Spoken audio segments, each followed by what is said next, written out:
Eu vou ler a notícia e vou te falar todos os absurdos disso. Vamos lá? Coloca a notícia na tela. A notícia crua é essa daqui. Alexandre de Moraes mantém decreto do IOF do governo, mas revoga cobrança sobre risco sacado. Então vamos entender o que aconteceu. A timeline é: o governo do PT faz uma campanha dizendo que vai conseguir déficit zero, ele vai zerar o déficit. O que é o déficit? O déficit é você tem o que você gasta, você tem o que você arrecada. Se o que você arrecada é maior do que você gasta, você tem um superávit. Quando você gasta mais do que você arrecada, você tem um déficit. Nós, historicamente no Brasil, temos essa mania ridícula de aumentar o déficit cada vez mais, e isso por si só não é um problema. O aumento do déficit por si só não é necessariamente um problema, dependendo do que você está fazendo com o déficit. Por exemplo, vamos supor que eu tenho uma empresa, tá? Isso aconteceu, isso é um caso real meu, tá? Isso aconteceu comigo. Abri um estacionamento, eu tinha 40 e poucos mil reais. Eu fui lá e abri um estacionamento com um sócio meu. Cada um pôs 40 e poucos mil. Então, com 80 mil reais, a gente abriu um estacionamento. No que a gente abriu o estacionamento, eu precisei fazer alguns investimentos de gasto recorrente. Por exemplo, pagar o primeiro aluguel, pagar o diesel das vans, pagar o aluguel das vans na época, pagar algumas pinturas que eu tive que fazer lá, que a gente fez pintura com cal, aí eu tive que comprar depois tinta boa. Então, se você pegar os meus, por exemplo, 2, 3 primeiros meses do estacionamento, eu tô com um déficit absurdo. Certo? Só que eu estou com um déficit absurdo aumentando a minha operação, portanto aumentando o meu faturamento. Não ao ponto de eu ter superávit, mas isso aconteceu.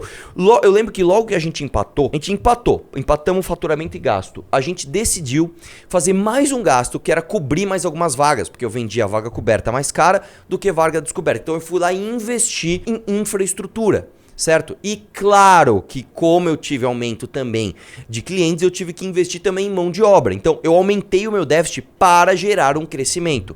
O problema do Brasil é, nós geramos déficit e não geramos o crescimento proporcional para você sanar esse déficit e depois ter superávit. Isso inclusive foi o que foi a motivação da PEC do teto de 2016, que muita gente fala, mas outros países não têm PEC do teto. Não tem PEC do teto porque em outros países, às vezes, você tem outras metas que funcionam como teto. Como, por exemplo, meta de superávit ou meta de aumento do crescimento do PIB. Então o cara fala o seguinte: você até pode gastar mais do que você arrecada. Não tem problema. Desde que você aumente o seu PIB ou desde que você diminua nos próximos anos esse déficit.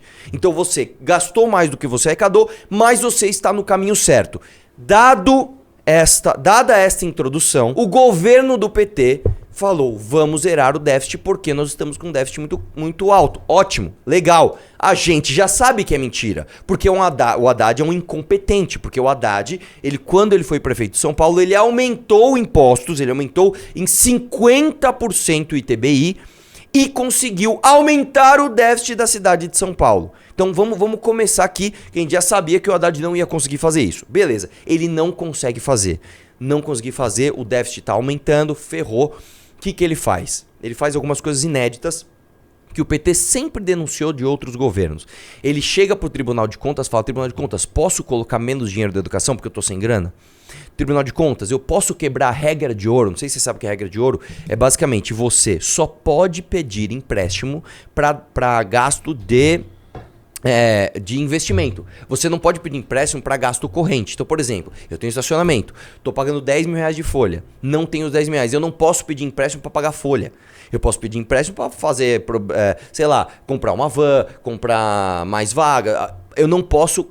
A gente quebrou a regra de ouro. A gente posso pedir empréstimo, tá? Para suprir gasto recorrente. Isso aqui, ó, no mundo empresarial é o primeiro fator assim, você vai quebrar. Por exemplo, para quem tem posto de gasolina, um dos grandes dramas é você ter o cartão de crédito só sendo recebido depois de 30 dias da compra. Então eu compro o combustível à vista, aí chega o cara, abastece o carro no meu posto, aí esse cara vai embora e paga no cartão de crédito. Eu só recebo esse dinheiro dali 30 dias, ou seja, durante esses 30 dias eu vou colocando dinheiro em combustível que eu compro à vista e só recebo depois de 30 dias do cartão com a defasagem da taxa. O que muitos estabelecimentos comerciais fazem, principalmente aqueles que têm muito capital de giro, né, que é o caso do combustível, que é muito caro. Você antecipa a fatura do cartão para cobrir gasto recorrente. Esse é o primeiro sintoma que está fudido.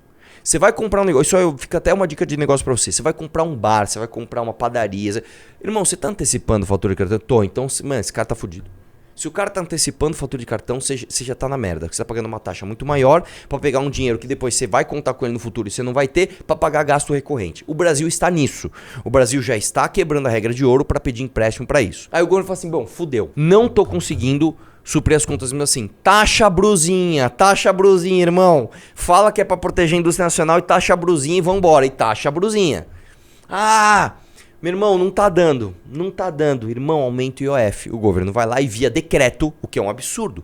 Em vez do governo ir lá e falar, Congresso, vamos mudar a nossa política fiscal, vamos cobrar mais impostos, né? Ele viu que não ia conseguir. O Congresso, que é a representação direta da sociedade, fala, cara, eu, mesmo sendo um deputado, mesmo eu, pegando emendas do governo, né, indo na minha região, gastando dinheiro com emenda e fingindo que eu tô trabalhando, que é o que eu faço normalmente, mesmo eu fazendo isso, eu entendo que se eu votar a favor do aumento de imposto, o cara vai entender que eu tô traindo ele. O que já é uma coisa rara no Brasil, porque o brasileiro não sabe de nada. O cara fala, mano, isso é tão impopular, isso afeta tão negativamente a vida das pessoas, que eu, mesmo pegando emenda, mesmo sendo da base do governo, eu não vou votar esse aumento de impostos. Então o governo falou, bom, eu, poder executivo, quero executar um aumento de impostos e o poder legislativo não está me deixando. Pausa, como estamos de audiência? 2.900 pessoas ao vivo e 1.200 likes. Bom, pessoal, dá like na live que hoje o assunto é um pouco mais denso, mas é importante. Isso aqui é uma aula, tá? É uma aulinha para que você não seja Bobson. Por favor, dê like na live. É importante você dar like na live. Tenho menos da metade dos likes aqui. Dá like. Que isso aqui não é assunto por enquanto, não é assunto que bomba. É assunto para você aprender. Aprenda isso, tá bom? Voltando ao assunto. Então o governo foi lá, falou, bom, o legislativo não quer aprovar meu aumento de imposto. Já sei, vou fazer via decreto. Quando um governo faz algo via decreto, o que acontece? Que foi exatamente igual o que o Bolsonaro fez para a questão das armas. Lembra que o Bolsonaro falou, eu quero aumentar o acesso às armas no Brasil? Em vez de ele fazer via projeto de lei, e ele tinha condição de aprovar, ele fez via decreto, porque ele falou, se eu não ganhar, o decreto cai. O PT, por um outro motivo, por entender que o Congresso não ia passar o aumento de impostos, fez o aumento de impostos via decreto. Via decreto. O que acontece? O Congresso foi lá e o Congresso é soberano para julgar decretos de governo. O Congresso é como se fosse a Suprema Corte do governo, tá? Na hora de derrubar decreto. E o Congresso derrubou o decreto. Tanto a Câmara dos Deputados quanto o Senado. Ambas as representações diretas da sociedade olharam para o aumento de impostos do governo do PT e falaram, nós não queremos esse aumento de impostos. E derrubaram o decreto. Então você não conseguia mais, o Poder Executivo, o governo do PT não conseguia mais aumentar impostos. O que o governo do PT fez? O governo do PT foi na Suprema Corte, eles foram no Judiciário. Judiciário, tem como você rasgar a Constituição, porque a verdade é essa. E independentemente da vontade das pessoas representadas pelos deputados e pelos senadores, você tem como passar por cima de tudo isso e colocar que o meu decreto vai valer aumentando impostos? Tem como você fazer isso? E isso caiu na mão do senhor Alexandre de Moraes. E o que o senhor Alexandre de Moraes fez? Rasgou a Constituição e derrubou a derrubada do decreto do governo. Entendeu ou não? Né? Então vamos lá, para ficar bem explicado. Governo federal, poder executivo, queria passar aumento de impostos. A lei diz que precisa passar pelo legislativo. O legislativo falou, não vou passar esse aumento de impostos. Governo federal, poder executivo falou, então vou passar via decreto, que é quando eu decreto e pronto. Decretou. Isso tem um prazo para o Congresso julgar se vai manter o veto, se vai devetar ou se vai manter o decreto. Antes mesmo do prazo, vetaram. Nós não queremos esse decreto. Aí o Poder Executivo vai no Poder Judiciário, que não tem nada a ver com isso. Tem como você derrubar o decreto, a derrubada do... Tem como você derrubar a derrubada do decreto do Poder Legislativo. E o STF, na figura de Alexandre de Moraes, derrubou. Porque o Brasil é esta merda, porque o Brasil é esta palhaçada, entendeu? Aqui no Brasil a gente prevê uma coisa, a sociedade, através dos deputados e senadores, vão decidir as leis do Brasil. Você é a favor ou contra aborto? Você é a favor ou contra a maconha? Você é a favor ou contra o aumento de impostos? Você é a favor ou contra tal coisa? Só que no Brasil, como a nossa Constituição é um lixo... Como a nossa Constituição é uma bosta, a nossa Constituição ela é gigante, ela é imensa, ela trata de tudo, o que é um absurdo. ela dá muito poder ao Supremo Tribunal Federal para interpretar as coisas do jeito que eles querem e basicamente passar por cima de tudo. E é o que eles fizeram. Mais uma vez, foi o que esses caras fizeram. Esses caras passaram por cima de qualquer representação democrática que você tem através de um deputado e de um senador e simplesmente quebrou isso daí.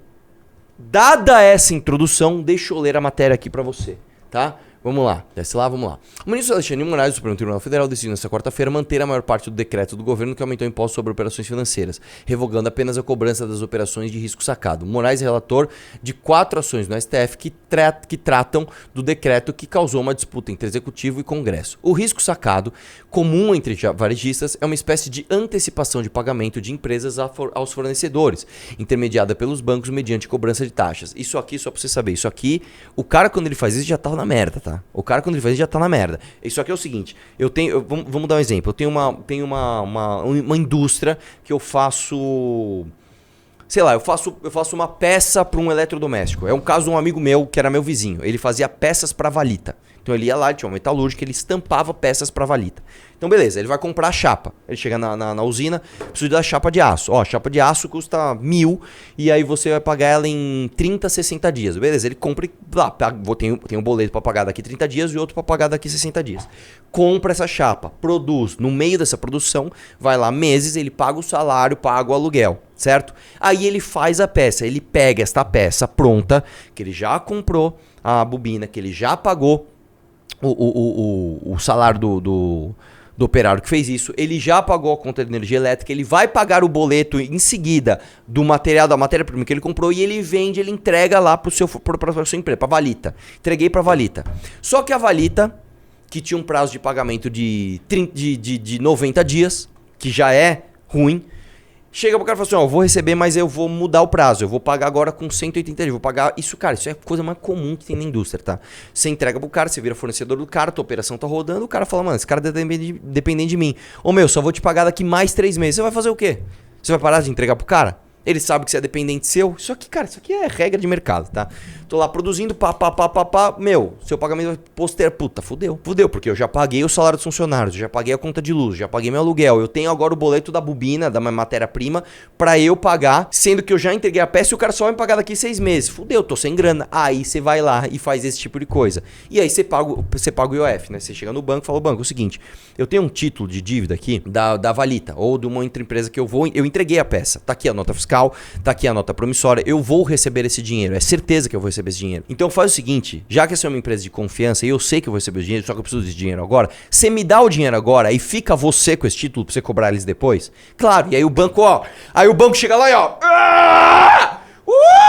é isso aí, vem empresário, vem, aí vai lá a família do Walter Salles, do Itaú, e fala, vem, senta no colinho do papai que agora você se fudeu, é isso, tá?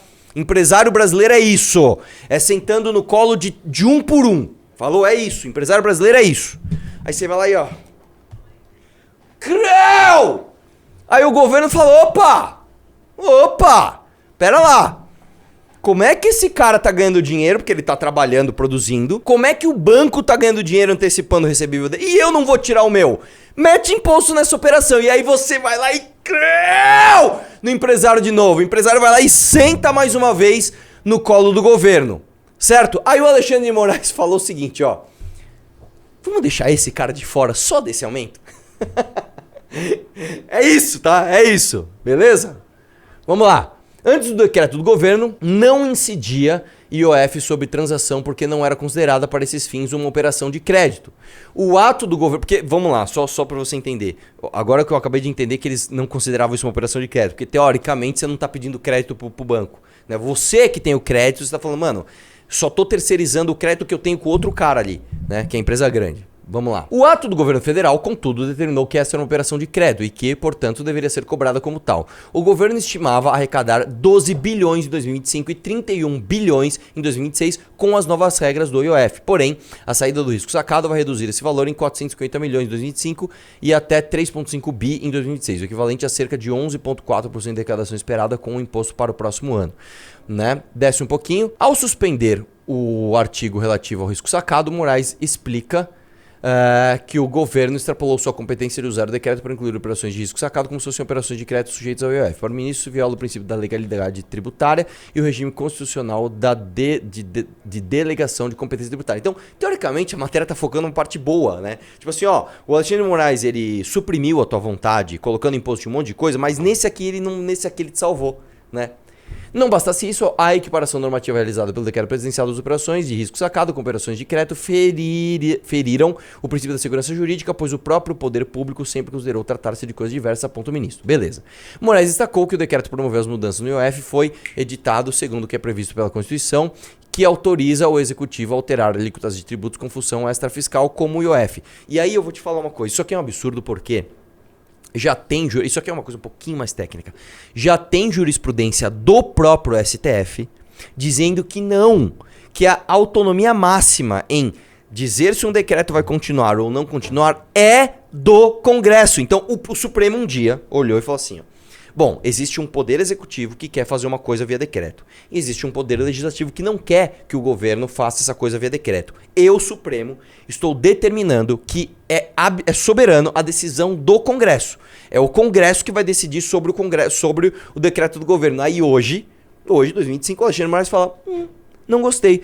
Eu agora estou decidindo que não, soberano sou eu, então o Congresso não vai suprimir esse decreto do Executivo. É assim, o Brasil... é o país da insegurança jurídica. No Brasil, você muda até o passado, irmão. No Brasil, você chuta a cabeça de uma criança, você muda lá a criança que deu uma cabeçada no teu pé. É isso. No Brasil, você não tem a mínima segurança jurídica pra nada. Pra nada, tá? Vamos lá. Moraes descartou que o decreto que promoveu o IOF, não restou comprovado qualquer desvio de finalidade na alteração das alíquotas no ato do presidente da República. Só uma coisa aqui que é importante. Não restou comprovado. Não. O Congresso Nacional alegava que o decreto teria caráter arrecadatório, que seria inconstitucional. O Moraes rejeitou essa tese, afirmando que a motivação econômica não desfigurou a natureza regulatória do IOF. Não há mais necessidade de manutenção da cautelar, pois o ausente... Desce aí. Em nota, o advogado-geral da União, Jorge Messias, afirmou que a adesão dos jornais representou uma vitória significativa para a Constituição Federal e disse que o espaço de diálogo promovido foi crucial para que a decisão judicial fosse... Sobre a ressalva sobre o risco sacado, contendo a decisão cautelar, respeitamos o entendimento do ministro relator por tratar-se de controvérsia nova, que efetivamente ainda suscita divergências. Na terça-feira, a STF por meio do termo. As partes, no entanto, alegaram que preferiam uma decisão do magistrado. Vamos lá. Há 2 semanas, Moraes suspendeu tanto o decreto do governo federal quanto a revogação dele, decidida pelo Congresso. Com isso, as regras anteriores sobre o IOF voltaram a valer temporariamente. 4 ações sobre o tema, tá. Vamos lá, beleza. Aí essa parte ficou chata. Vamos entender o seguinte. Aí ficam as aspas, né, de cada poder. Isso aqui foi muito importante, não sei o que lá. Então, vamos resumir a história. O STF, mais uma vez, pegou a Constituição, que é um lixo, rasgou mais uma vez e fez o que bem entendeu, contrariando decisão do próprio Supremo anterior, né? Porque, como eu falei, aqui no Brasil, você vai no juiz, eu tenho que ir pra direita ou pra esquerda? O juiz fala, vai pra direita, beleza. Aí você vai pra direita e fala, agora você vai ser preso, porque na verdade eu queria que você fosse pra esquerda. Mas você falou pra ir pra direita, agora eu estou falando que você tem que ir pra esquerda. É isso. No Brasil, assim, vamos jogar bola? Vamos. Aí você faz o gol. Não, cara, agora só pode gol com a mão. Mas não, só pode gol com a mão. Tá bom. Aí você vai lá e faz gol com a mão. Não, agora não pode mais gol com a mão. É assim, o Brasil é isso. No Brasil você muda até o passado. Vamos lá, lembra que eu falei que essa live, eu vou contar uma história pra você. Eu faço igual stand-up, o cara conta uma piada, aí roda e volta na mesma piada lá do começo, que aí todo mundo, que genial. Então tá. Eu vou fazer igual. Nós vamos pegar essa história do Alexandre de Moraes, pega essa história do Alexandre de Moraes, coloca numa caixa, tá? E deixa ela guardada. Vamos deixar aqui guardada a história do Alexandre de Moraes rasgando a Constituição e enfiando imposto na bunda de todo brasileiro, tá bom? Tá aqui, ó. Vamos deixar guardada essa caixa aqui. Vamos para o próximo tema, que você já vai ver a ligação deles entre si. Ministro da Fazenda, Fernando Haddad, comemorou a decisão do ministro Alexandre de Moraes sobre o aumento do IOF. Do ponto de vista regulatório, foi muito importante, porque a gente fechou algumas brechas, etc. Vamos reagir a ele falando? Vamos lá. Conforme eu já adiantei, né, nós estávamos muito satisfeitos com a maneira como o ministro Alexandre tratou o assunto, com muita sobriedade, colocando a Constituição acima de tudo. Quer dizer, o Supremo Tribunal tem que julgar na forma da Constituição. E nós então estávamos confiantes de que o decreto do presidente respeitava completamente a Constituição Federal, né? E houve essa questão do risco sacado que ele já tinha manifestado alguma sensibilidade em relação à controvérsia. Nós entendemos como absolutamente legítima a decisão dele, justiça é para isso mesmo, né, para sopesar os argumentos. E para nós, do ponto de vista regulatório, foi muito importante, porque a gente fechou algumas brechas de Renato Lanches passou lá evasão atrás, e você viu? sonegação. Então, algumas brechas importantes foram fechadas pelo decreto e a nossa trajetória continua consistente do ponto de vista das contas públicas. Então, para nós é importante. Legal, ele falou bonito, né? Você viu que ele falou durante... Você vê que o Haddad é um cara bom de oratória, tá? Durante um minuto ele falou ali de forma, né, muito bonita ali, não, porque a gente respeita a constitucionalidade da decisão do ministro, que manifestou alguma sensibilidade sobre o risco de sacada, uma parará. Eu vou traduzir o que ele falou. Ele falou assim, eu quis enfiar imposto no meio do seu rabo com areia, tá? A sociedade não quis, aí eu pedi pro ministro Supremo que deixou enfiar imposto no seu rabo com areia. Então, muito obrigado, que agora você vai pagar mais imposto, tá bom? Muito obrigado. Eu vou continuar sendo um péssimo ministro da Fazenda, gastando pra caralho. É isso. A tradução do que ele falou foi isso, tá? O que você colocou aí? Eu coloquei aqui a Constituição, que fala, que ele falou assim, que o ministro cumpriu a Constituição. Mas Sim. na Constituição, artigo 49, fala da competência exclusiva do Congresso Nacional fiscalizar e controlar diretamente ou por qualquer de suas casas os atos do Poder Executivo, incluindo os atos os da administração indireta. Ou seja, teoricamente, pela Constituição, o Alexandre de Moraes passou por cima da competência direta do Não, e Congresso outra, Nacional, que é fiscalizar o Poder O Executivo. próprio STF já tinha dado jurisprudência contra o que o Alexandre de Moraes fez hoje, tá?